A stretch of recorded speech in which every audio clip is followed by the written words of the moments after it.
Sorry, David. Howdy, how are you doing? I'm doing good. Doing good. Took me a while to get on. Uh,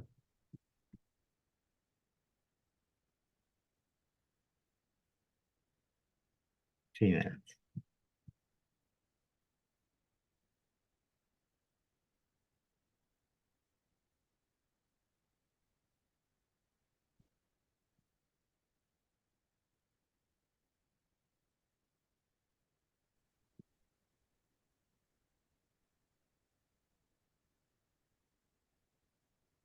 Hello, David. Hello, Ash. How are you? doing okay. Bill, how are you? Very good. But Ash, by the way, Nancy was up at Ramapo today for a lecture by one of your colleagues about Oh, which lecture? yeah, it was to the retirees. David, Ah, my wife is former dean of students at Ramapo College where Ash teaches, and they have a very active organization for retirees, and they do. They do. I'm going to be part of it very soon. Yeah. well, I don't think too soon, but Well, not that far away. yeah. Few years. I'm 70. You are? Yep. Really? Yep. Wow. I thought you were Yep. still in your 50s or Yeah, yeah, yeah. How are That's you my doing? problem. Yeah. Devin, how are you?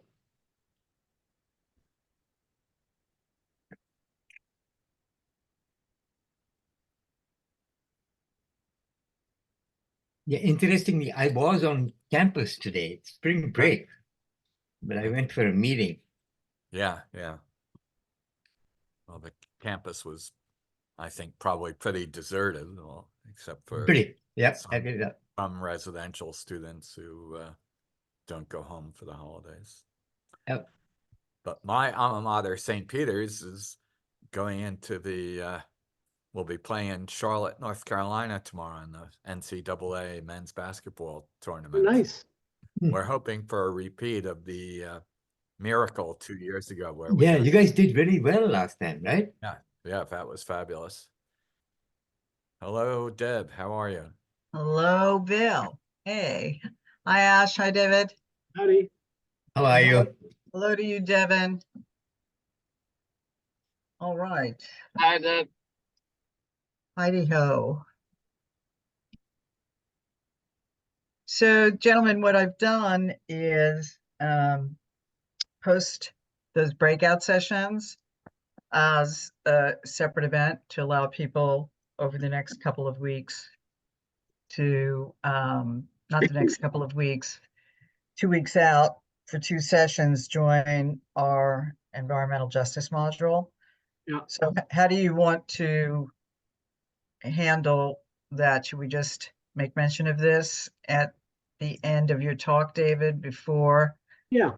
the Q&A, Mhm. right? What we're doing, Bill, is opening up the 2 sessions in the certificate program about environmental justice and eco-justice so that people who are interested from tonight or the wider community, and we're going to promote it, can take a deep dive into the environmental justice conversation, given that the US EPA and the New Jersey DEP have designated Jersey City as an environmental justice community. And I don't think people know what the heck that is.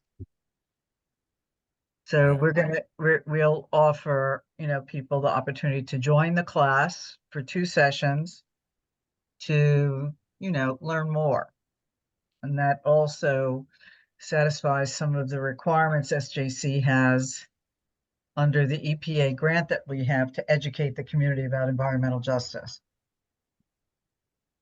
So is that designation for Jersey City by a census block or by zip code or by the entire Census block. census block? Okay. And we're doing a mapping for the moment. Do we have the recording on? Yeah, we're doing a mapping of the New Jersey DEP, what are considered stressors, Mhm.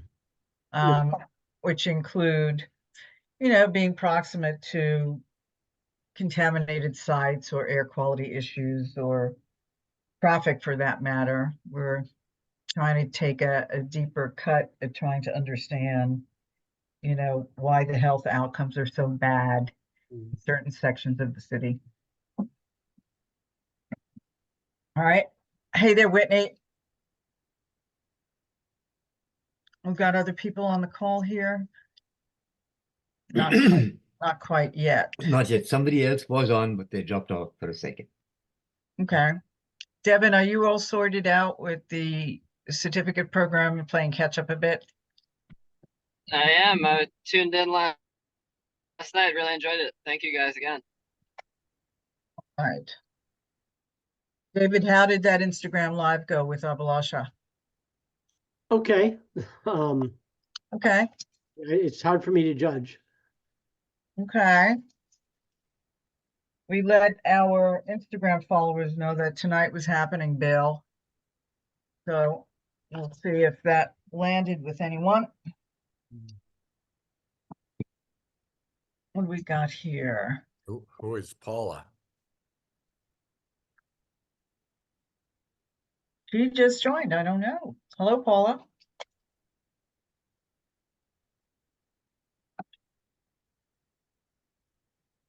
I know the president of the Jersey City Parks Association, or whatever its name is Paula with an M. I know it's a kind of long Indian name. I don't know. So she just sent a message saying my mic isn't working. So sometimes it works, Paula, to leave the meeting and come back in. That sort of kicks your mic up.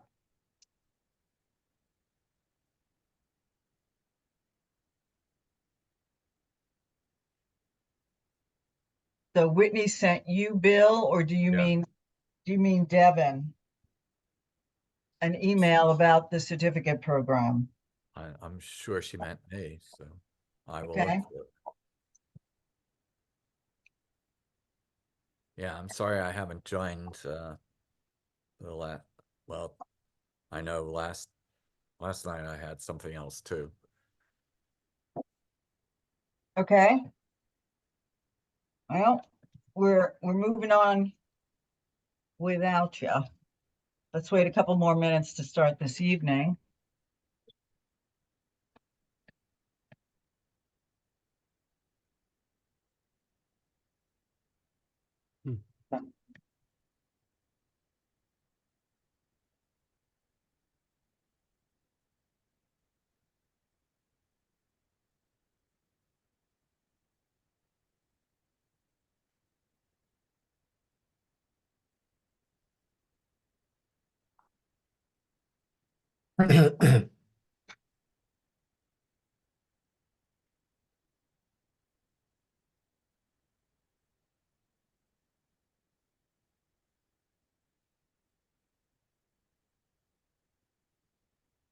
With that, Bill in HR, Bill isn't a person.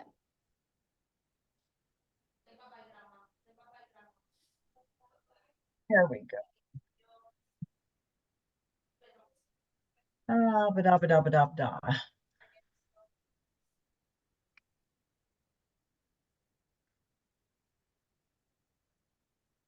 Ashwani, thanks for turning around that document for me today. I appreciate it. Easily done. That's easily done.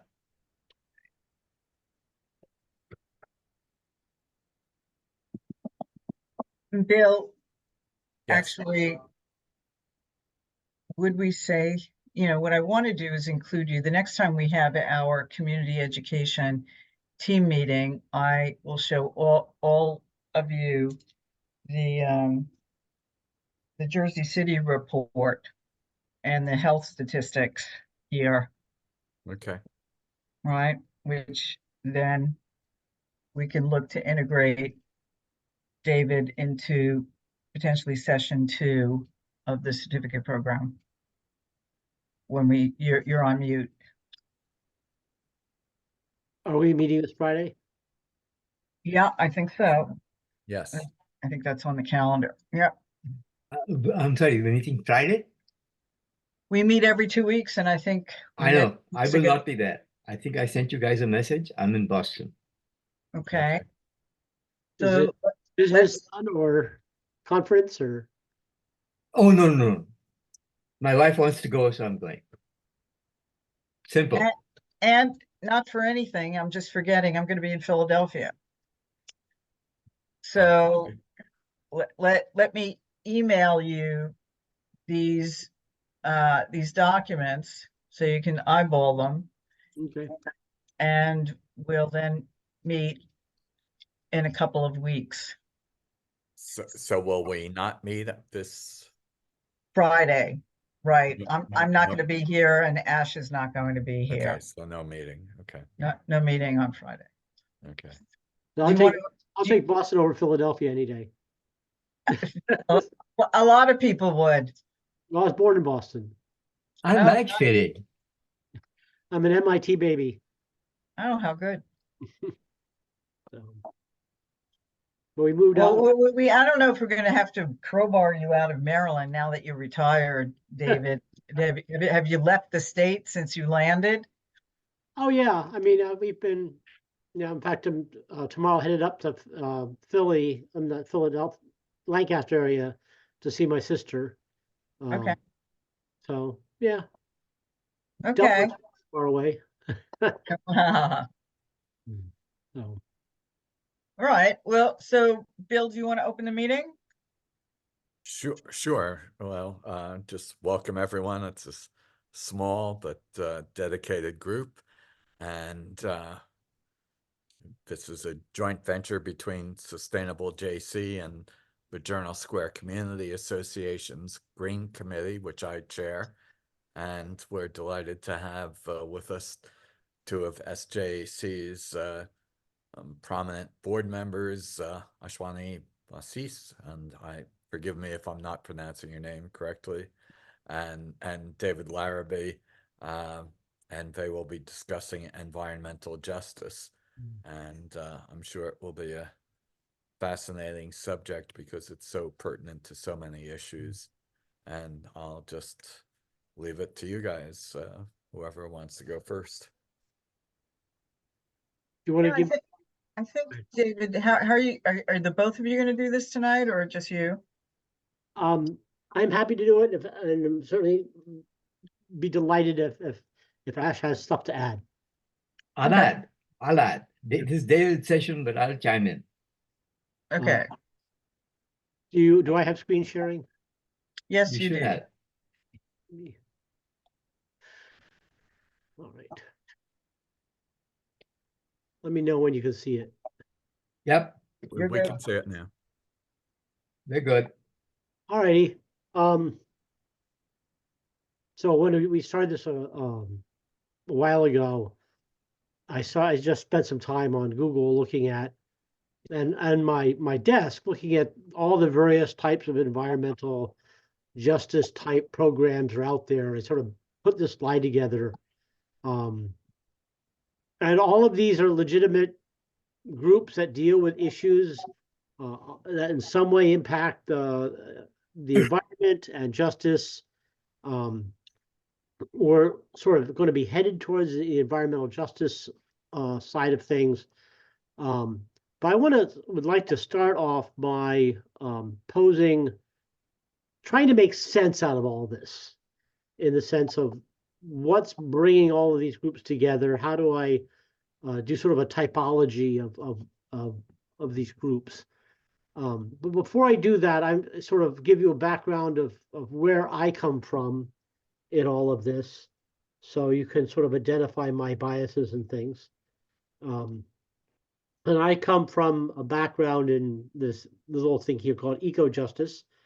If you type that into Google, you'll get a whole bunch of stuff, a lot of it having very little to do with what we'd call eco-justice. I was a freshman at Cornell, and I walked into an office in Annabelle Taylor Hall, and found out that the people there were working on the intersection of economics, ecology, and justice issues, and I was hooked. In fact, that has remained a big part of what I've been doing for a good part of my life since then. And it had its origins back in the 1970s. Environmental concerns were certainly becoming an issue. The Clean Air and Water Act dates to then. Earth Day dates back to that period. But also it's a period where issues of poverty and race and things like that were also forefront. And the two groups were often at loggerheads, each thinking that the other was taking up sort of the social space to the exclusion of the other. And a gentleman by the name of Norman Faramelli quickly realized that, in point of fact, all those issues are interrelated, and that you really had very little hope of making much progress on a big scale on environmental issues without addressing the inequalities in society. And that also you weren't going to make much progress dealing with basic inequalities, racism, poverty, things like that, without also dealing with the environmental issues. And so economics, ecology, and social justice became linked. And that was sort of the birth of eco-justice. Since then, the issues that these raised have blossomed. And a lot of groups have responded to various aspects of the problem. And so I'd like to talk about first some big questions we need to look at. And so the three basic big questions I would like to start with, and each one of these could literally be a college course or almost a college major. The first is, what is justice? And that's important because it's one of those words that we throw around, every one of us, and we all have sort of a sense of what we mean by that, but that doesn't mean that we agree with one another on what we mean by that. And so we need to take a look not at a strict definition of that, but what do people sort of get at when they talk about justice? Since most of us, justice has something to do with fairness, and fairness has something to do with ethics. Justice, ethics, and morality are all sort of tied together, sometimes loosely, sometimes in a package that we need to talk about. The next piece of the pie that comes in all of that is, what is our relationship? And I'll use the world here, the planet, and all that's on it, in it, the biological, the social, the inorganic, streams, rivers, streets, animals, plants, soil, as well as the social, economic, and political systems that we've created on this. And that's going to play an important role of how we see the problems. We will sometimes call it worldview, but it's a little bit more than that. And I want to talk briefly, ever so briefly, on some of the differences, how we traditionally view it, and how that's in the West, and how that needs to change, and in fact is changing. And then finally, how do we respond to the situation? Or in the words of one of my favorite authors, how is there an opportunity within the crisis? And each, I love that. I'm going to steal that. Go ahead. What author are you speaking of? It's a theologian. I'll get you the reference to his book. Okay. Moltmann. Thank you. Yeah. This is more difficult than it looks, and why we can only sort of get some basic pictures. And this comes with a challenge, in the sense that it's really impossible to come to a final conclusion on any one of these things. It's impossible to come to a conclusion of what is justice, because there are multiple views. It's sort of impossible to come to a final conclusion of our detailed relationship to the planet and what's on it, because there's no single consistent right answer. In fact, I'll argue that even as we go through our daily lives, as much as we may think we have, for the concept of justice nailed down, we'll change positions depending on the subject matter. I have one very opinion about justice when I'm filling out my taxes, and perhaps a very different one when I'm walking in the wilderness. Next, now if that was just an academic exercise, then we could say, okay, this is something we've been arguing about from time immemorial. at the beginning of time, and we haven't come to an answer, and so who cares? However, we're confronted by these issues all the time. We run into them. It's unavoidable for us to not having to deal with these things. So these are not just academic issues, but issues that come up in our practical day-to-day lives. Now, even that wouldn't be an issue, except how we live our lives is in fact a lived answer to these unanswerable questions. And so it's that, how do I make decisions about how to live a life and the things I'm working on, when some of the things we're talking about and we deal with are fuzzy at best. So that's a challenge. So let me give you a few examples. So I'll take the one I'm most familiar with myself, the eco-justice, where the eco-president means both ecological and economic. There's social justice issues, and ecological issues and economic issues are fundamentally tied together and have to be addressed together. So that's the viewpoint that comes into that viewing of justice. Sort of that provides a bit of a focus and a bit of narrowing. I would argue that environmental justice, for the most part, in the U.S. in this area, looks at the environmental burden being disproportionately shared on the poor, and also in terms of minority communities. Okay, so that again provides a focus of a piece of this big pie. Some of you may or may not be familiar with the people that are arguing for rights of Mother Earth. It's not as big here as it is in some other places, but for instance, in Canada, a stream has been designated as having legal rights, a particular stream. So this would argue that the concept of a right implies that we have legal and moral duties. So if somebody says that they have a right to the property, that means the rest of us have a legal and moral duty to honor that right, to not invade the property. And when you say rights of Mother Earth, you're saying that this applies to more than just people, but to Earth and all her inhabitants as well. And that's a fascinating concept, David. And, I think it's very much in keeping with what the Native Americans and perhaps indigenous people elsewhere around the world thought about the Earth. And this phrase, there's in fact been an international conference where this was sort of discussed and it was laid out, and I can certainly get you the document to that if you're interested in. But it's who represents a stream in a legal proceedings. We only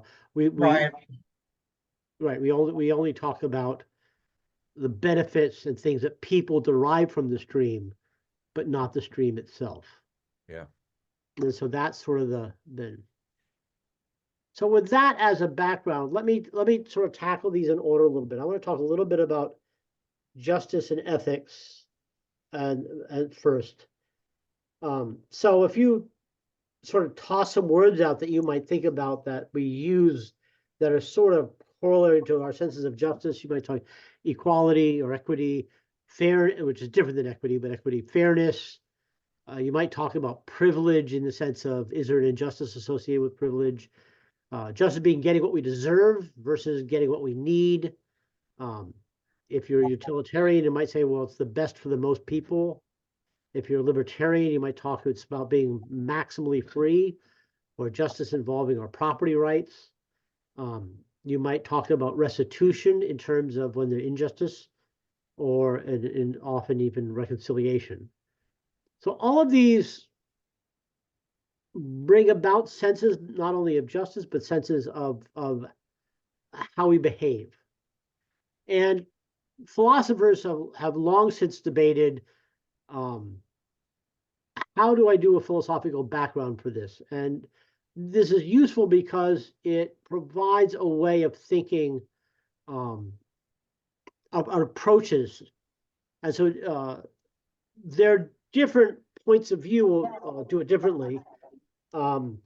So the two ones that if you took a philosophy course and talked about justice. Probably the two that they would spend most time is we call deontological or categorical ethics, which is the biggest proponent in the Western thing is Kant, or the consequentialist ethics or utilitarianism, Bentham and Mill. So the categorical ethics is sort of a morality based on duties, obligations, and rights, things like that. So it's really kind of the ethics most kids start off with. Okay, here's a set of rules you need to follow. You're going to list them, and these becomes maybe duties of the families, obligations, things that you do. Your parents and many people then might come up with what's called virtue ethics. So I'll back up a second. So deontological ethics really says this is things that I or the person following is their obligations, duties of the individual. Okay. And then we can try to extrapolate that to society if you wish. Virtue ethics, going back to sort of Aristotle, I would argue that many Christian ethicists would say Christianity as an example of this is Benjamin Franklin was, for instance, also a very big proponent of this. The idea is, what virtues do I need to cultivate to be a good person? Okay. And of course, the opposite of virtue is vices. What vices do I need to avoid? And again, the emphasis here is on the individual development and as there's a human being. It's what does it mean to be a good person? And so most of us, I think about that from time to time. And certainly, I've not met too many people that desire to be a bad person.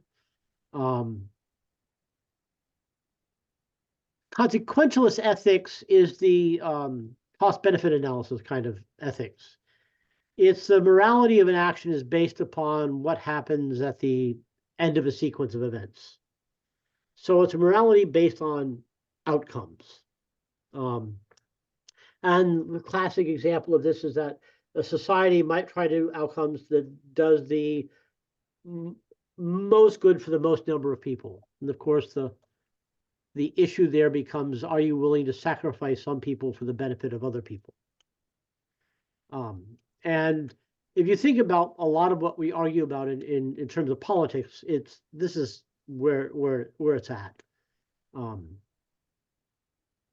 And most courses, most things would spend time on these first three.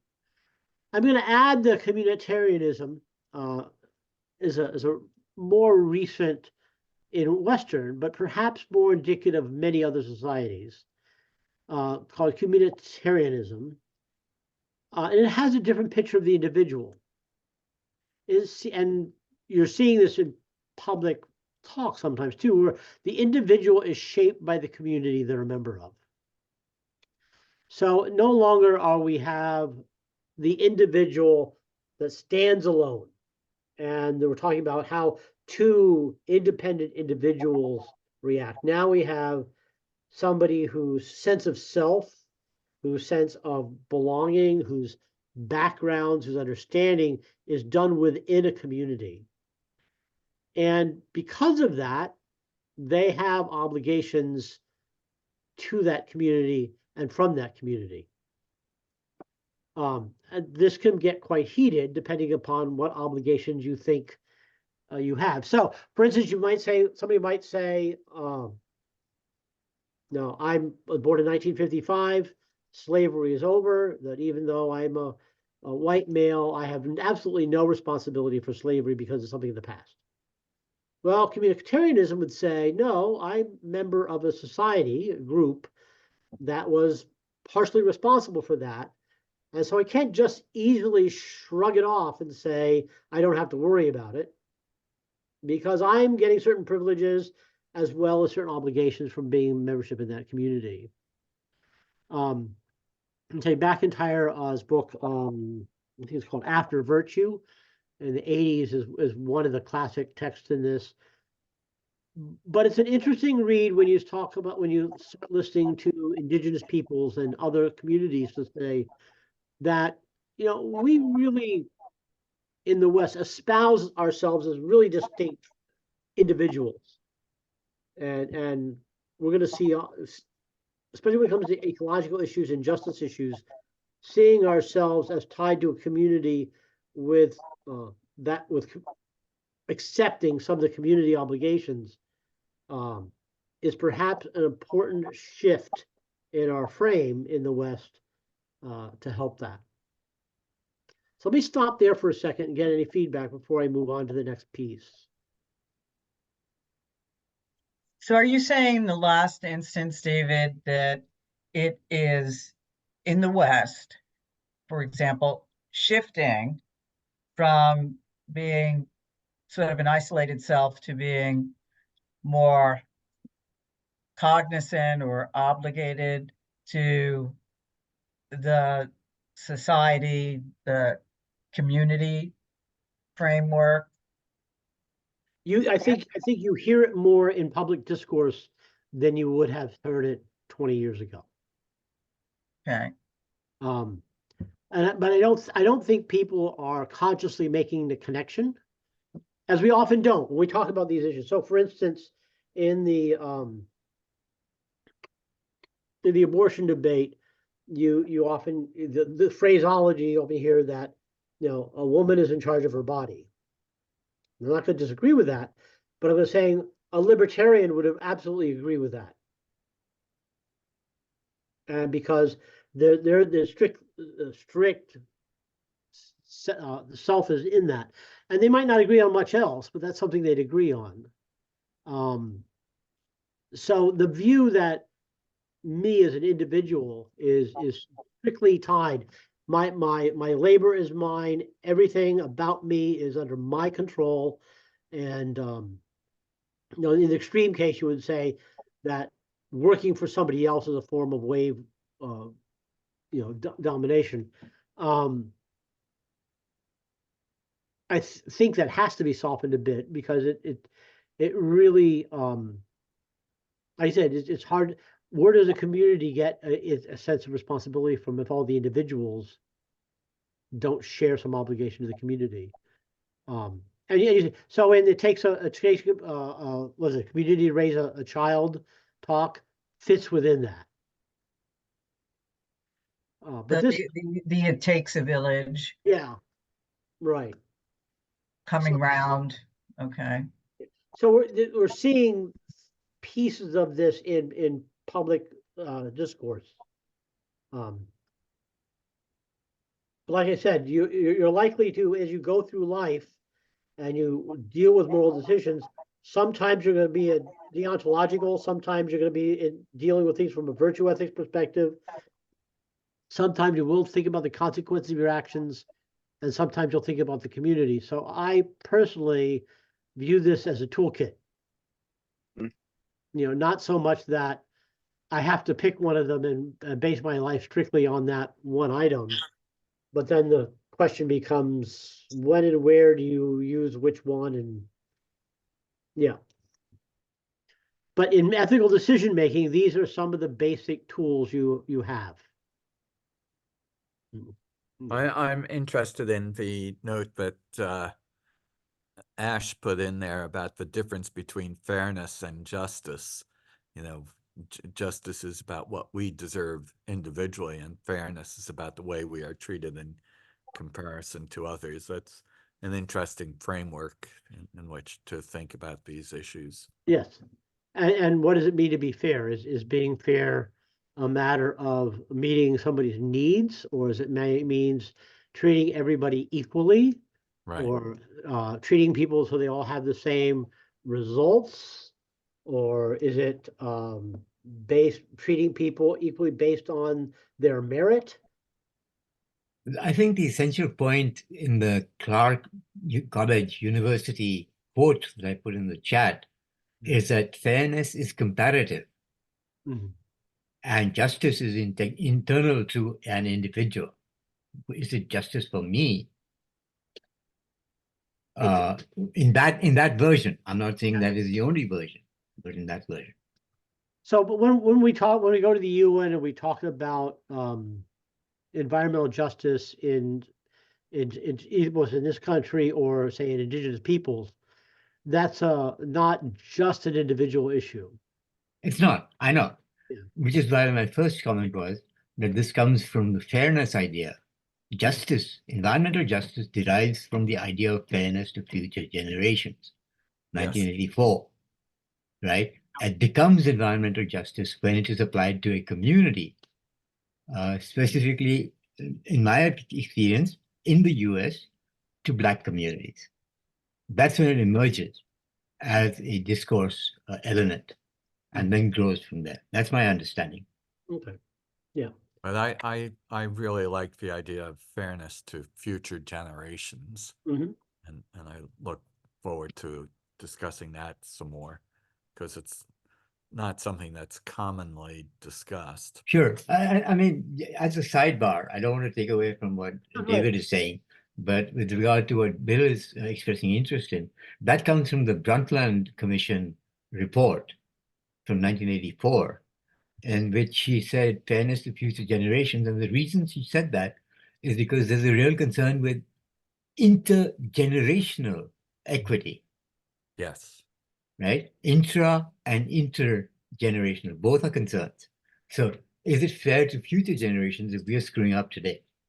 Was her point.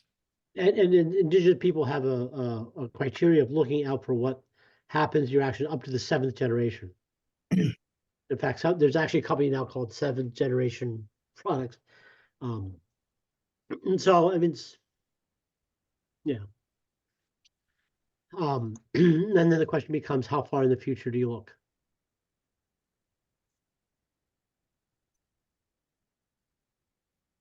Okay, well, let me move on a little bit.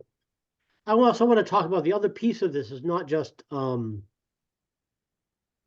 concepts of how to handle justice, but part of what we're dealing with is our relationships, and not just a relationship between people, but also relationships between ourselves and animals and plants. And actually, the Western world approach to this that permeates a lot of our thinking, and in other places, got its first real crystal clear enumeration that I've found, at least, is in Aristotle. And it's called Scala Natura. And it puts things in a hierarchical order. Okay. Not surprisingly, and I'm going to leave off the religious thing of gods and angels above it and whatnot, but puts people at the top. Now I'm the sub things are mine, not Aristotle's. And then people are more important and are more hierarchical and more advanced, if you will, on this ladder than animals. And animals are more important and more hierarchical than plants, and plants are more important than minerals. And Aristotle does flush this out a little bit more, but in the West, I think we've subdivided this, right? So the people that are important is that oftentimes I'm the most important, and then the behind that is us, my cliche, and then perhaps them. And sometimes in the animals, my pet might be more important than the guy next door to me. And pets are awfully more important than the chicken and fish that we eat.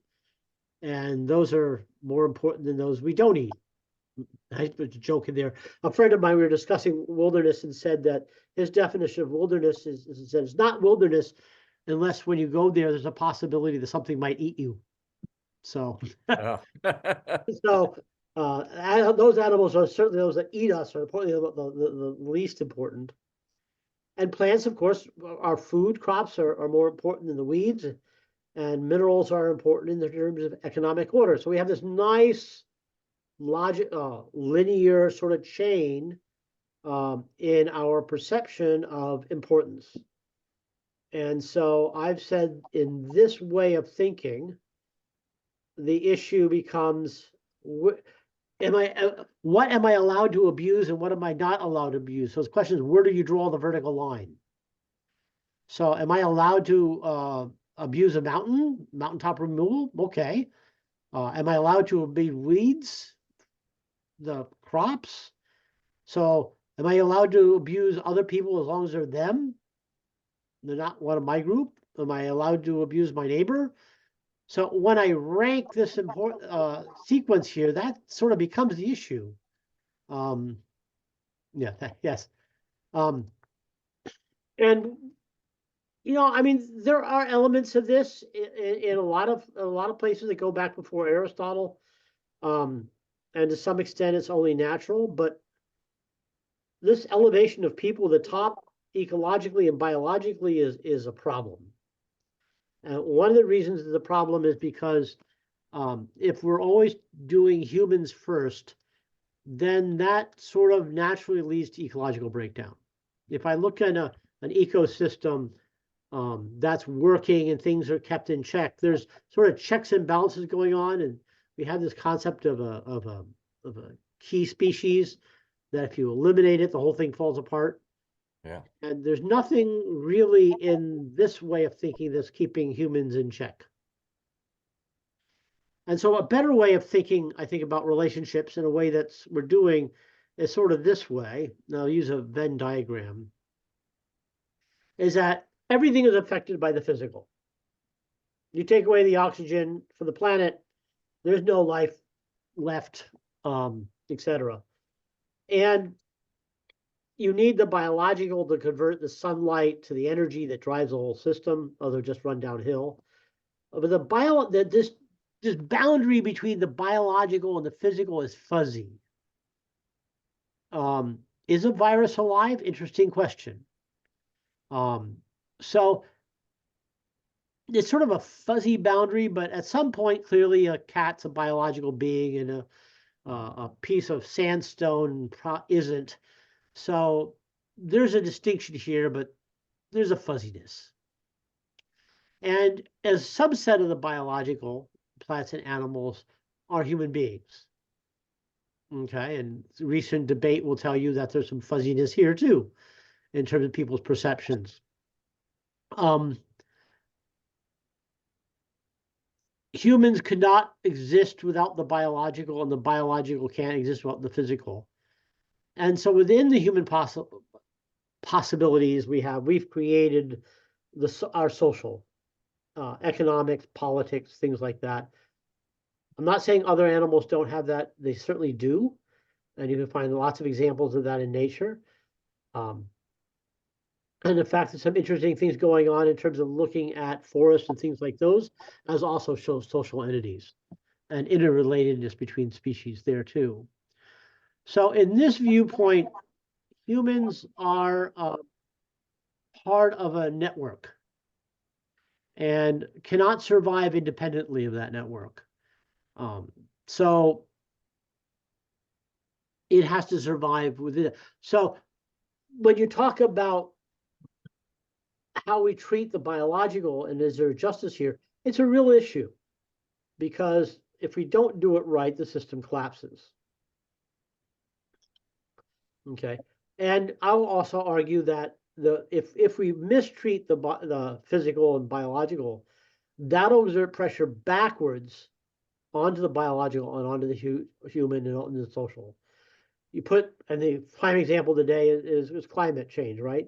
You start putting too much CO2 in the atmosphere, and it not only has physical effects, global warming is having biological effects, and those effects are coming back on the human, and they're impacting our social and economics. So you have to see this as a very complicated interreacted diagram, and you mistreat it at your own peril, literally. Okay. Or as we might say, there are many ways that we could do ourselves in as okay. Questions? Yeah, this is fascinating, David. Have you studied Buddhism very much? Because I wonder, it seems that Buddhists are perhaps more in line with this thinking of the interconnectedness of nature. So I have a great story for that. So actually, yes, you're right. And I would say that most indigenous people understand this intuitively. Yes, yeah. I was a number of years ago was giving had a bunch of college students, and we were discussing actually we're discussing Genesis, and I was making the point that that there's this concept of human beings not mastering nature but serving nature was I think in pretty much any agricultural society where you have subsistence farming, this is understood intuitively. And one of the students happened to have grown up on an organic farm. And so I asked her, I said, what do you think about the possibility that part of your role in that was serving the soil? And she thought for a second and said, that makes perfect sense. Yeah. Yes, it certainly does.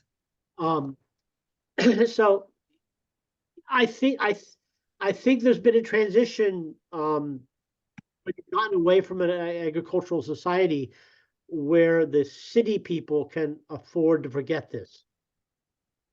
And I really, and I think to some extent our technology in farming, where the farmers sitting in an air-conditioned tractor doing chemicals and the sort of getting a little farther removed from the soil.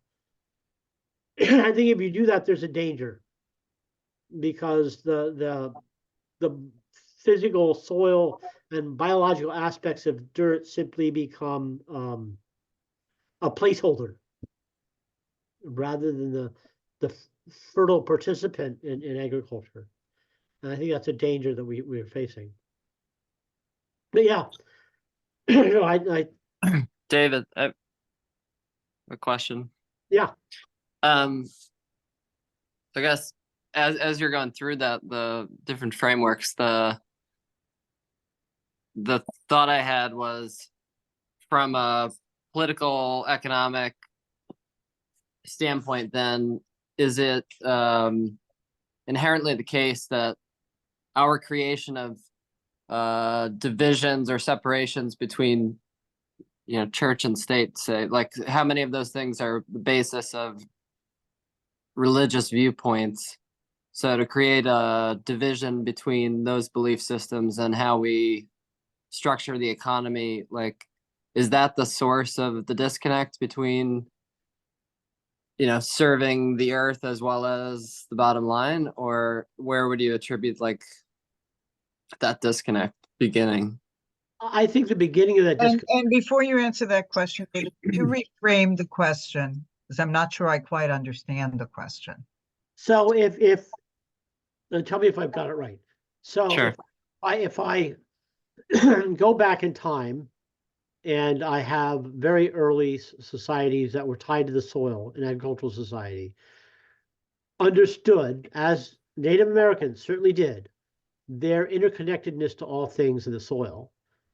And today we have this hierarchical thinking. What caused that? Where did it start?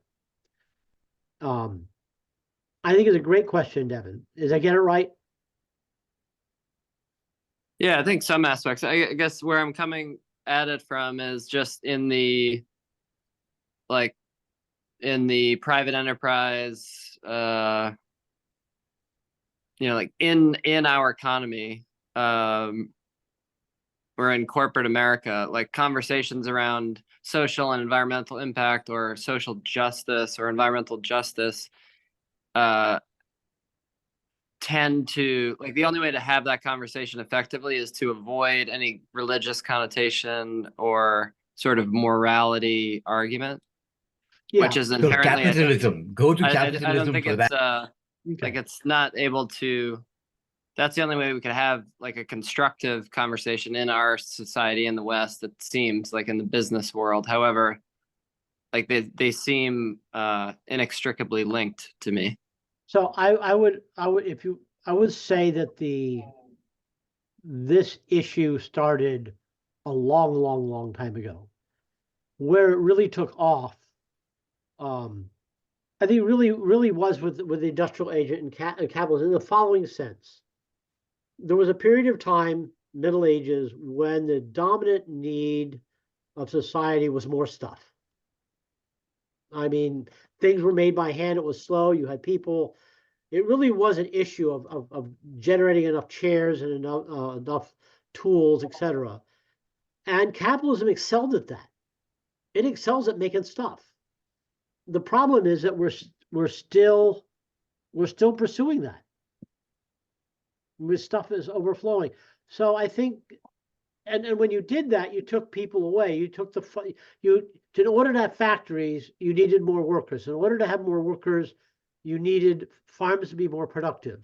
So you had this immigration from the fields into the city, which is happening elsewhere with the same kind of disastrous. And that gave you a bunch of lower skilled, underpaid workers who didn't have the garden to fall back on. Okay, that becomes your factory workers, and because this consumer cycle was born. But I think the separation from the land, goodness, you can see bits and traces of it back in Babylonian times. It's the acceleration of it, though. Very few people in our society today do the kind of hand agricultural work or hand carpentry or things like that that really supports the rest of us. So in terms of the religion, boy, that's the Christian church, at least, is all over the map. I know the same thing is true of the Jewish community, and yeah, some of the other communities I know are similar. I have yeah. Some in fact, I would argue sometimes it's easier for me to talk to people with a like mind of other faiths than it is to talk to some of the extreme things within my own faith. So I think yeah, the divisions are there within the churches and synagogues as well. David, what's the origin of the expression dominion over nature? Oh, well, okay. I mean, there's So you're talking about, before you answer that question, David, to your last statement, you're talking about organized religious institutions. yeah. Yes. Well, I mean, one could argue that, yes. I mean, individuals can have religious beliefs and spirituality, but it's the organized. Yeah. Yeah. That was sort of my. Okay. Yeah. So I have I have a friend who I met at seminary who is I'll call it he's Hindu, and he's fairly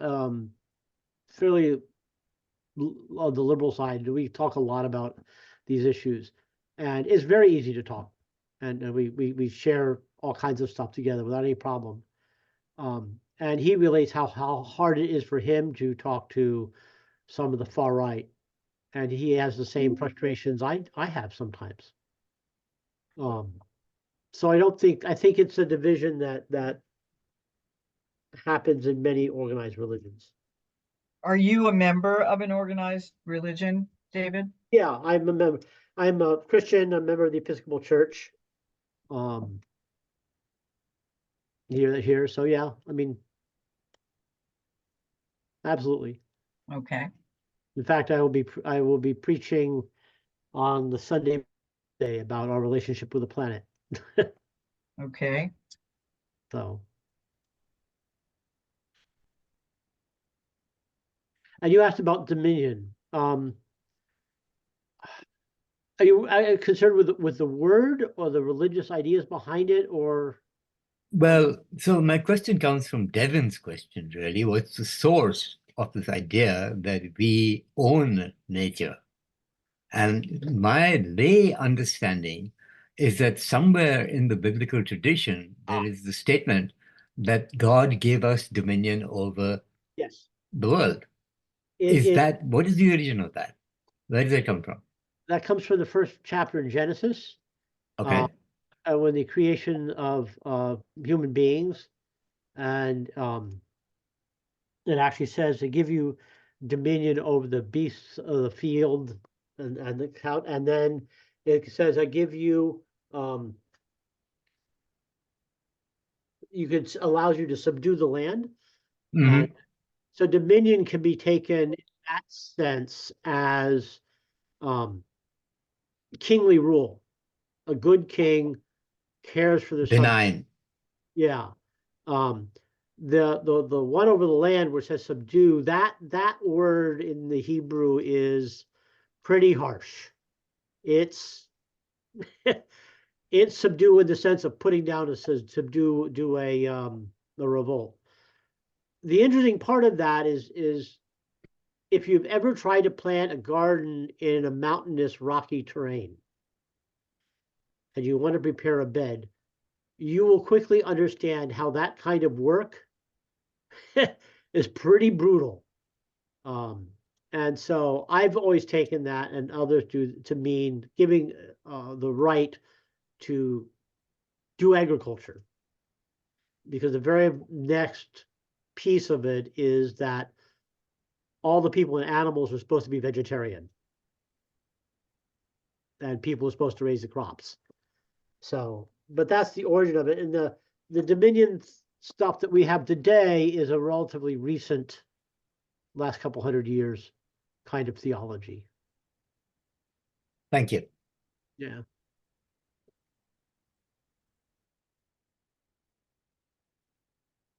Any other questions? Okay. So we've got a little bit of time. So if I'm going to suggest that there are 5 major challenges. Again, this is from an eco-justice perspective to our worldview that we've got to keep in mind. We tend to value the non-human, rocks, trees, animals, plants, only in terms of what's good for us. We have an instrumental view of nature. Trees are good because they provide shade. They do the, reduce the heat island effect. They provide wood for things. That's all instrumental values. As opposed to saying that the trees have an inherent value just because they're trees in and of themselves. If humans weren't around, the trees still have value. And so we have to learn to stop thinking about, I'm not saying they don't have instrumental value. I'm saying that there's more than that. Can't be the only criteria. And the problem is that this is so deeply embedded in how we think in the West. I had a long discussion with some oceanographer friends that were giving a presentation, and everything was cast in the new buzzword, what they call it, environmental resources. And they're trying to add up all the dollar value. The oxygen they produce is worth so much money, and it's all cast in this cost benefit analysis, and it just throws out this understanding of the intrinsic value of the planet. So those two are related. This is one of the things we need to overcome. We need to see it in how we think. We need to insist that you cannot separate ecology, economics from one another. Okay. Ultimately, our livelihood depends upon the soil. You get rid of the soil on this planet, people are dead. You get the ocean so that they can't produce fish, and we're in trouble. So ecology and economics are intimately tied together, and it's folly to treat them as competing concerns. It's not one over the other. Okay. I think this is becoming clear, at least for some, that our harsh treatment of nature by the human beings has become destructive to ourselves and everything else, but not universal. And that's still, and just keep your eye open for the issue, the issue of that during the campaign. Yeah, a couple of years ago, I saw the David Attenborough film, A Life on Our Planet. Mhm. And, he talks about the very real possibility that at some point, if we don't take care, all human life on Earth will come to an end, but life will go on. Animal and plant life will continue. And he visited Chernobyl, where they had the nuclear meltdown back in the early 80s. And, animals are roaming around there and plants are growing. It was just fascinating. Well, it's also interesting that crop failure is something we don't think about in the U.S. In the history of people on this planet, crop failure has been something that's been routine, Yeah, and yet we just sort of assume it will never happen again, yeah, and it certainly can. and it will. I'm sorry, David, what failure? Crop failure. Ah, The idea of Food. yeah, what would happen if in the U.S. if the crop yields became in at 25% of the previous year due to drought or inclement weather at the wrong time or any number of things. Failure of farmers to do crop rotation. Well, yeah. So the fifth thing is that we naturally put ourselves first, human beings, and we need to be thinking that maybe our lifestyle, well, I'll put it this way, we need to stop thinking that our lifestyle is the most important thing on the planet, because the planet cannot support everybody in our lifestyle. And so we need to start thinking about, what if other things like the soil, the fish, the air, the oceans, we can't just put ourselves first at the expense of the rest of nature. It's just not going to work. It's an issue that we've lost. We knew this. We've just lost it. I think it's really important to have some of this foundational thinking in,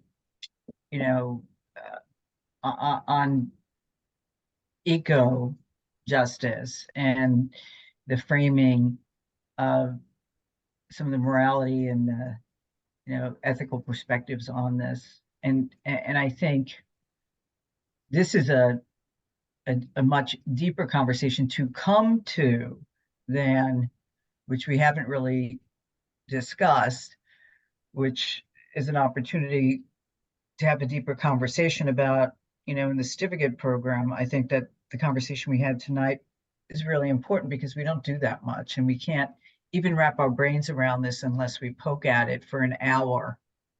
I after this talk, I have a headache, right?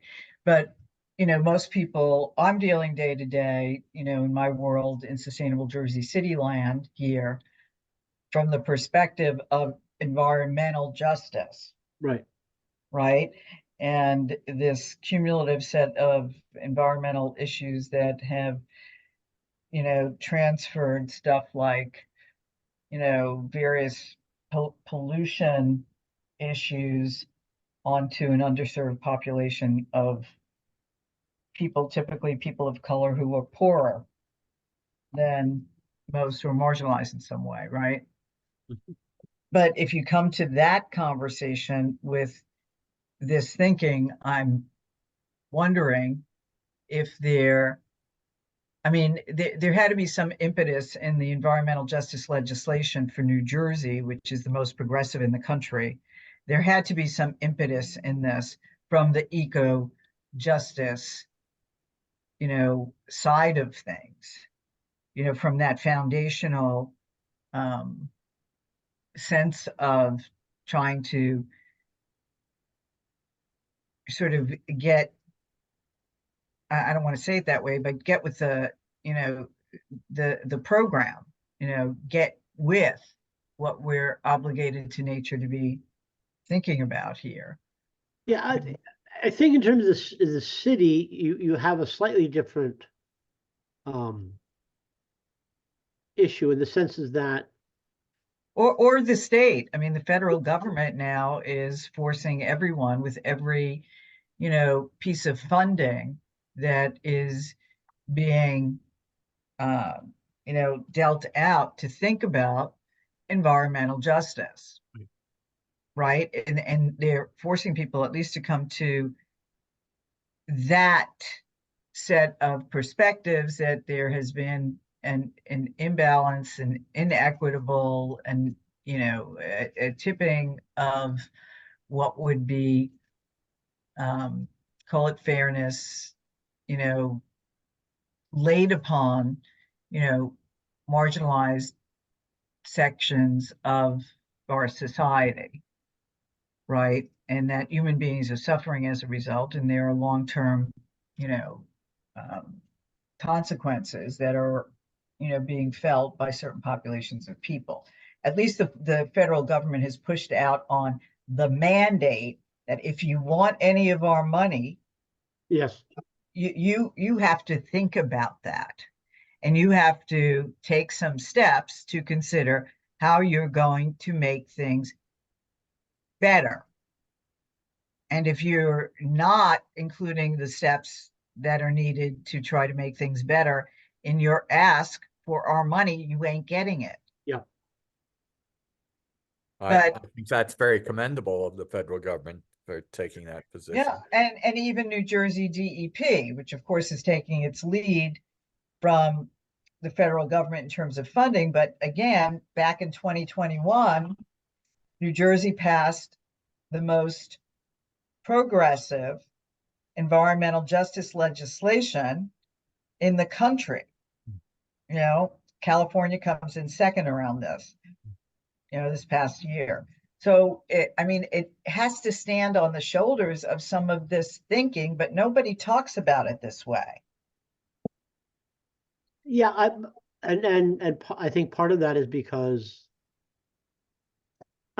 each go back to the first slide, right? I mean, each of these kind of things is tackling a piece of the problem. Okay, and that's appropriate. You can't do everything. A philosopher can think about it and give you tool sets and ways to think about it. And they're all interrelated. So I have no problem with an environmental justice tackling, a concern like in Jersey City. I mean, that's how you're going to get things done. My worry would be, are you doing it in such a way that that addresses not just what's happening, but why it's happening, right? We've got this alleyway through Jersey City where we suspect that at least the air quality is poor, the asthma rates are high, and you might have figure out the first cause for the air quality with the monitoring. We suspect it's a truck traffic, but then you might say, okay, so why are the trucks going through there? Well, why are we still using diesel trucks? And one solution would be to put an area around Jersey City that says you want to come through here, you're going to be coming through on an electric vehicle. But then you could push that back farther. Okay, so where's that lithium coming from? And is that lithium mining right now in other places creating environmental havoc to those local environments? And the answer to some of the cases is yes. Say that again. Is the lithium that you're mining, say in South America, creating environmental hazards there, water supply tables, people unable to maintain their lifestyle because of changes to the environment, water table, livestock, things like that.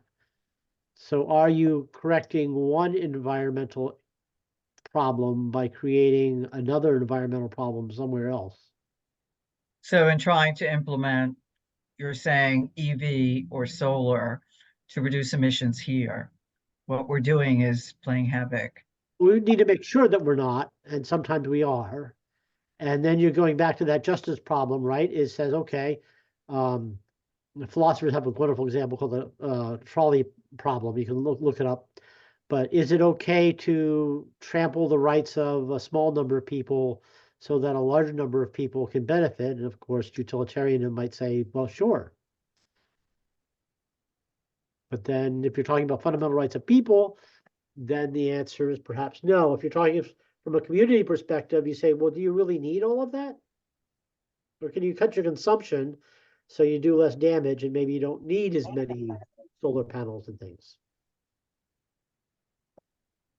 So they all comes into play. Okay. But still, you have an environmental justice issue that you have to deal with, or you should be dealing with. Yes. Yes. And as you said at the start of this is complicated. And you take a It's less complex, but it's certainly complicated. well, to borrow the thing we've been using, and the thing is a wicked problem. Yeah. You Yeah. poke you poke the one issue and other stuff comes up. But that's not an excuse for doing nothing. Right? I mean, one approach to this is saying, oh, it's really complicated. You can't predict what we're going to do, so I'm just going to keep plowing ahead with the status quo. But that's not a legitimate, I would say that's not a good place to park. So I agree. I agree. So is this a good place to wrap up? Yeah, it's fine. Do you think? It Yeah. was supposed to be an Yeah. hour long, right? And so this is about an hour. Yes. Yeah. Yeah. Yeah, I think this was fascinating, and thank you so much, David. You're welcome. I'd like to just invite people, and we don't have, as many people on this call, but we are going to share this recording broadly in our newsletter for one, with people who've missed the talk, but for those, who are on the call, just inviting folks, and I'll share my screen here, to what we plan to do. SJC, if you go to our website, and I just want to get this out of the way, and very simple menu at the top here, you click on events and just go to what we're about to offer as a deeper conversation about all of this by inviting people into the two-part conversation that David and Ash will be co-hosting in the certificate program in a couple of weeks, so that we can, kind of bookend this conversation a bit for the general public, invite them into the classroom setting on that those two Zoom calls, to allow them to listen in both in the first session, where there will be more about eco-justice and as it lends itself to environmental justice, and discussion on that kind of, I would call it more of a universal perspective. And then the second session, and that's outlined here, would be to take a dive into what would be the local and regional perspectives for environmental justice. So we're going to open this up. We're going to invite a lot of people. We'll see what shows, but this was really terrific as an introduction to the conversation, David. Thank you so much. Yeah, and David, did you see Whitney's comment there? Yeah, I did. It we do live stream when it works. We may be considering that as a live stream event. We're trying to sort it out. We may live stream on YouTube. Okay. We'll take a look at that, but stay tuned. What we're at least going to try to do here is get the word out about this offering to the public. Yeah, but so your church only live streams when it works. No, we do, and I'll put the link to the church. Oh, I'm sorry. I thought you were talking about this, his Yeah. talk coming up, but you're talking about your, As April 21st. I will say that there have been some occasions when the link to the live streaming has not worked. But we try to keep it up and running, so. well, that would be So great. Go ahead. Deborah, we have 3 other people that joined the session: Chris, Megha, and Mana. Yeah, they joined late, so we just kept going. So everybody, okay. I the see. the recording Hi, Chris. for this is going to be posted shortly. We'll Yeah. share that, but I was inviting them to, join the public conversation that we've opened up the 2 classes within the certificate program. We'll take a deeper dive into what David was talking about tonight in the first session and relate it further to environmental justice. And in the second session, we'll take a dive into local and regional perspective on that front. So I'm putting the registration link for the 2 upcoming sessions as part of the certificate program in the chat now.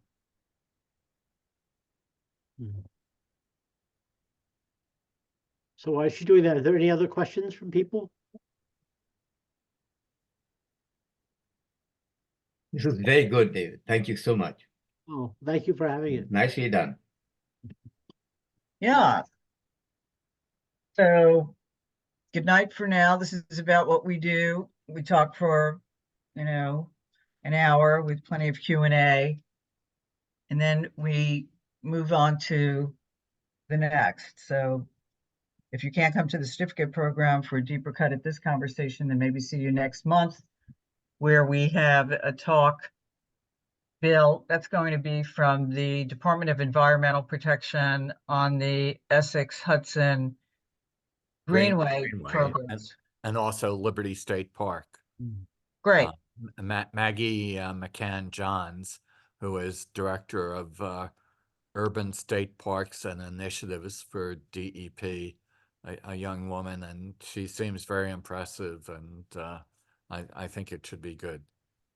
Yeah, I think so too. What I really liked was that she was fully behind what the plan has been thus far for Liberty State Park, which was to prohibit the crazy development that was being pushed by the People's Park Foundation.